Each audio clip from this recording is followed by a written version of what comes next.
नमस्कार मंडळी, सर्वांचं स्वागत आहे एका नवीन ब्लॉगमध्ये। आज आपल्या घरी येते पालखीसाठी आता जायचं पहिल्यांदा सामान आणायला।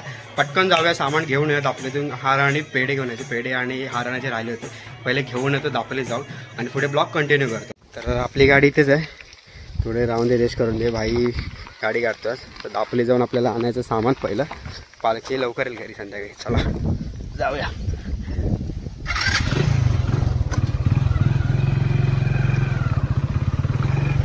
इकडे साना आहे आपली, इकडचा साना भरणं शरणं काढतात, तिकडचा स्पेशल व्हिडिओ येणार आपल्या चॅनलवरती।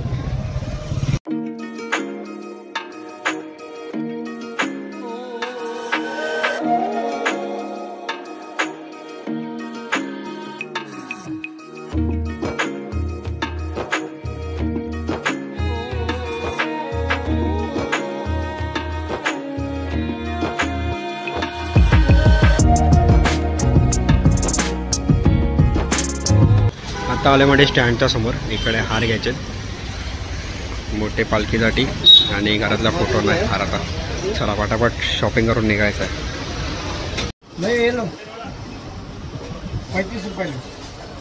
फायनली इथे पेढे घेतलेत, चला जाऊया।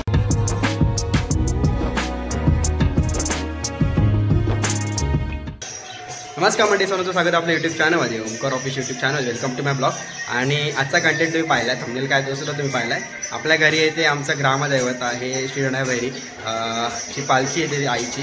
तर त्याच्या आधी येतो तो म्हणजे पारंपरिक तमाशा आणि काटखेळी, हे आमचे पारंपरिक आणि बोलतात ना एक संस्कृती आहे आमची, जी प्रथा माझ्या गावातली आहे। ती या ब्लॉगमध्ये मी तुम्हाला दाखवणार आहे की वयोवृद्धांपासून आताच्या यंग जनरेशनपर्यंत ती कशी जपली जाते आमच्या गावामध्ये। मुलं कशा प्रकारे ते पुढे कंटिन्यू करतात आणि पारंपरिक तमाशा म्हणजे काय आणि काटखेळ म्हणजे काय हे आता मला सुद्धा एवढं काही माहिती नाही आहे। मी सुद्धा 2 वर्षांचा शिमग्याला गावाला आलो आहे आणि याआधी सुद्धा यायचो गावी। तर आपल्याला एवढं काय त्यातलं डीपली माहीत नाही आहे, खोलवर माहीत नाही, कारण की आपण अजून त्याचा अभ्यास नाही केलेला आहे। तर त्यांच्याकडूनच आपण जाणून घेऊ आणि तुम्हाला सुद्धा समजेल की जसं की आपलं मुंबईमध्ये म्हटलं जातं गोमूचा नाच, म्हणजे एखादी साडी घातली, ढोल ताशे वाजवले, घरोघरी पैसे मागितले, म्हणजे तो झाला गोमूचा नाच।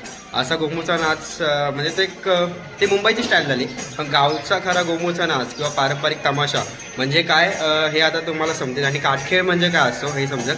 प्रत्येक गावी वेगवेगळी परंपरा आहे। काय काय गावामध्ये असतात फिरते नमन असतं, नमन घरोघरी फिरत असतं, शंकासूर असतो पालखीवर। आमच्या गावी मला वाटतं देवीला नाहीच म्हणजे आहे शंकासूर। तर अशी आमच्या गावची परंपरा आहे। आणि अजून एक सुद्धा एक ब्लॉग येणार आहे, तो म्हणजे पारंपरिक तमाशा। हा आता घरी येतो तो, आणि रात्री जागरणासाठी जो तमाशा केला जातो गावामध्ये, तो पारंपरिक तमाशा असतो, त्याचा सुद्धा एक मी सेपरेट ब्लॉग बनवला आहे की तुम्हाला समजेल की हा पारंपरिक तमाशा काय असतो। त्याचा तो एक वेगळा ब्लॉग येईल आपल्या चॅनलवरती। आणि आता सध्या बाजूला खूप आवाज येत असेल, कारण की आता गावी आहे, तर म्हणजे आजूबाजूलाच मला वाटतं 2-3 घरं सोडली तर काटखेळी आणि पारंपरिक तमाशा आणि पालखीसुद्धा येते। तो खूप आवाज आहे आणि गोबऱ्या वगैरे सुद्धा लागलेले आहेत, करणं लागलेले आहे, भरपूर आवाज आहे। सो स्टे ट्यून राहा मित्रांनो, ब्लॉग पुढे लास्टपर्यंत कंटिन्यू बघा, खरं तुम्हाला आवडेल हा ब्लॉग। चला आता भेटूया पहिल्यांदा आपल्या गावातील पारंपरिक तमाशाला।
सवर्णाच्या तळ्यामध्ये लावला दीपक देवा लावला दीपक सवर्णाच्या तळ्यामध्ये लावला दीपक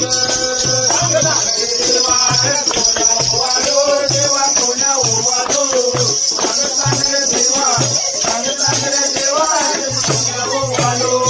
इकडे पावे तिकडे तिकडे गुजन गोपालो रे देवा गुजन गोपालो इकडे पावे तिकडे इकडे पावे तिकडे तिकडे गुजन गोपालो शिवाय तुझा बिना वंदुल तुझा बिना वंदुल शिवाय तुझा बिना वंदुल जिजावे माझ्या गुंपावर चर देवा गुंपावर चर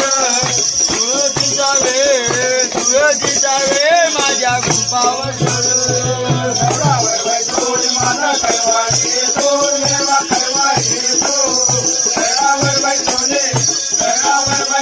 माझा करवारी येतो आल्या गेल्या आरती माझा निरोप जातो देवा निरोप जातो आल्या गेल्या आरती माझा निरोप जातो माझ्या थंडी नाव देवाला तो देवा जातो माझ्या जनी नाम देवाला तो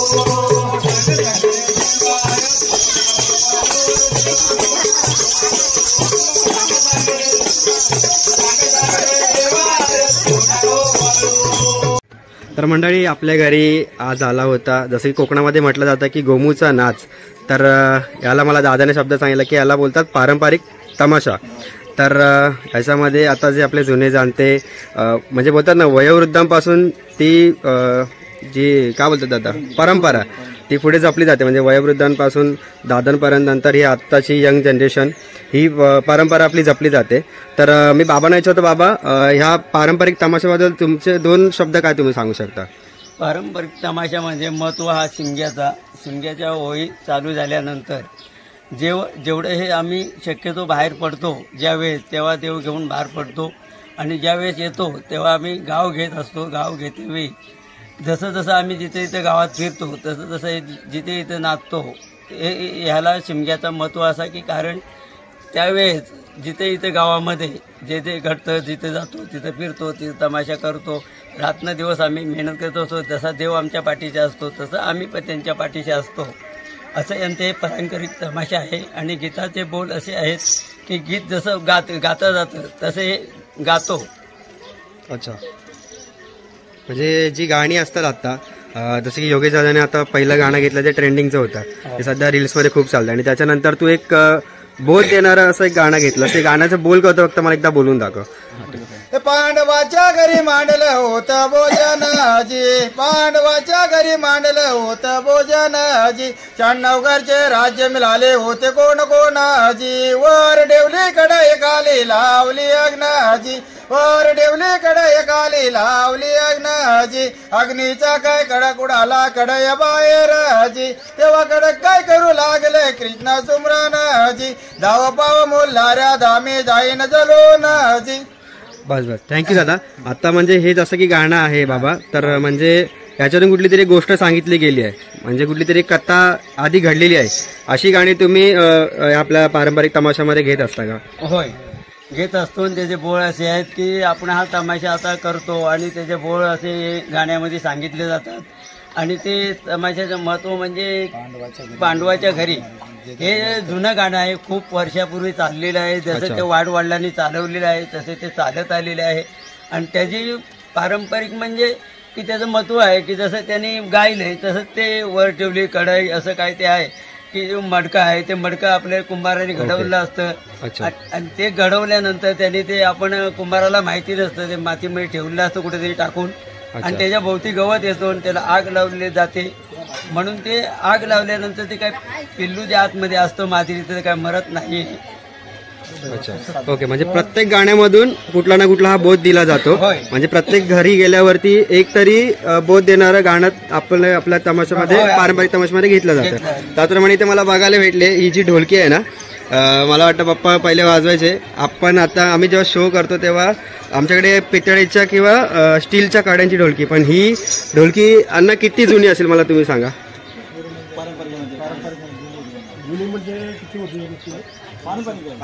म्हणजे ही खूप वाडवडिलांपासून चालत आलेली ढोलकी आहे. आणि हिला स्पेशली रस्सीची ढोलकी बोलतात, बरोबर ना? म्हणजे हिला जसं की आपल्या इंडस्ट्रीमध्ये नट बोल्टने टाईट केलं जातं, तर हिला काठीच्या काठीने हिचं एक बोलतात ना, हिला सूरबद्ध केली जाते.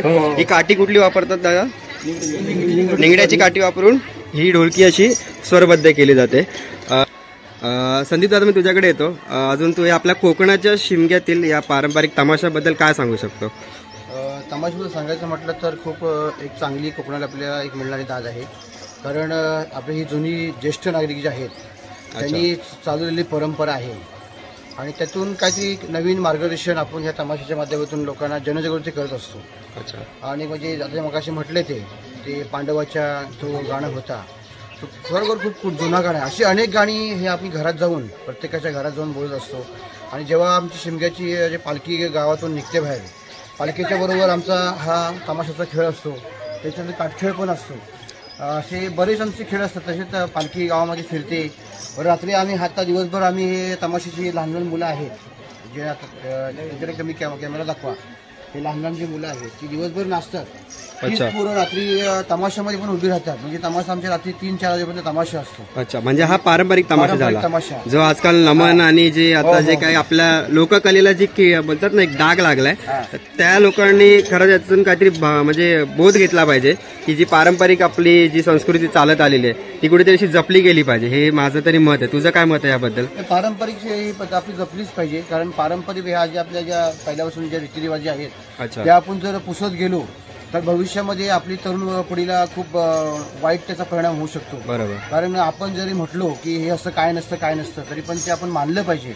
कारण मोबाईलच्या युगामध्ये आजकाल सगळं जनरेशन यंग जनरेशन वेगळंच चाललेलं आहे आणि मला असं वाटतं कोकणातील सर्व यंग पिढीने याचा आदर्श घेतला पाहिजे की आपण जे बुजुर्ग लोकांनी जी चालवलेली परंपरा आहे ती परंपरा आपण तरुण वर्गाने पुढे नेऊन आपली कोकणातली जी शिमगा महोत्सव जी आणि पारंपरिक तमाशाची हा विषय आहे तो कायमस्वरूपी पुढे नेण्याचं काम आपण सर्वांच्या सोबत केलं पाहिजे. बरोबर, नक्कीच. कारण की मला आपल्या या गावातील आपटी गावातील पारंपरिक तमाशामध्ये ना जसं की बाबा आहेत, बाबांनंतर असे आपल्या एजचे योगेश दादा तुम्ही असे आहात आणि त्यानंतर ही सर्व लहान मुलं म्हणजे खरोखर असं वाटतं की ही मुलं आपली परंपरा आपली संस्कृती उद्या पुढे कुठेतरी घेऊन जातील.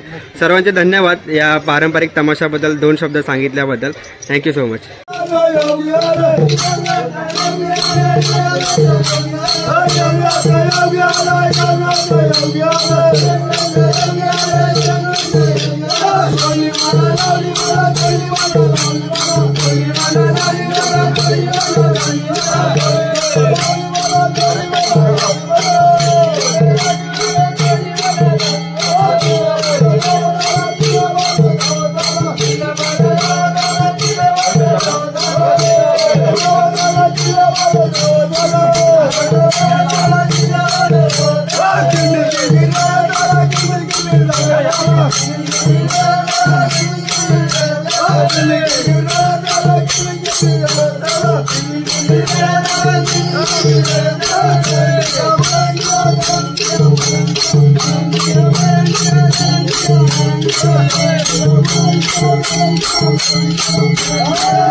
सॅनिटायझर हवा येणार ना आपल्याला तसं पण.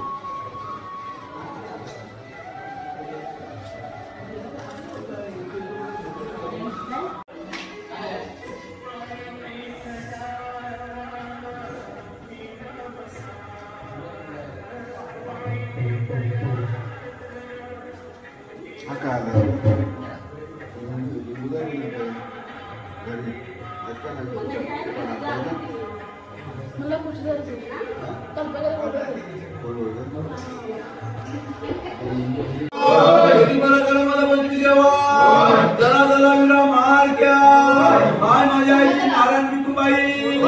तुझी वर्षाची वटी भरलेली आहे. वटीच्या वटी मान्य करून घ्यायची.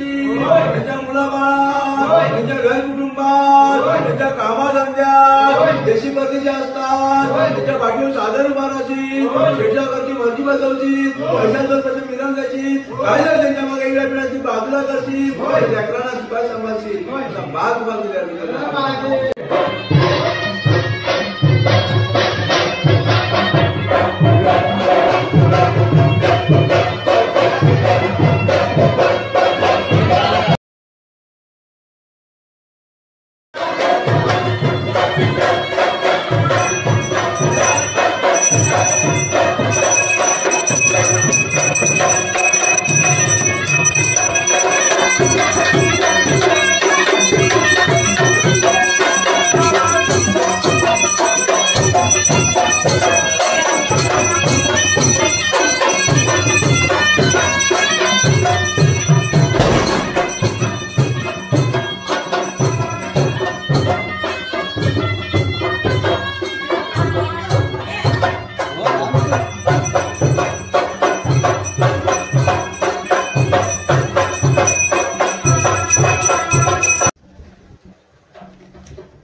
पावला विमुक्तांनी अमिल द्यावा, विठुकाला कालामध्ये 25 द्यावा. चला चला विरा मारक्या, हाय माझी आईशी बायचांची मुलगी वैसू, तिची वर्षाची वटी भरलेली आहे. वरची वटी मान्य करून घ्यायची. त्यांच्या मुलाबाळात, त्यांच्या घर कुटुंबात, त्यांच्या कामाधंद्यात देशी परदेशी असतील. त्यांच्या पाठीवर सादर उभा राहशील. त्यांच्यावरची मर्जी बसवशील. पैशाला 2 पैसे मिळवून घ्यायची. काय जर त्याच्या मागे पिढ्याची बाजूला करशील, लेकरांना चुका सांभाळशील. बाग बाकी Thank you.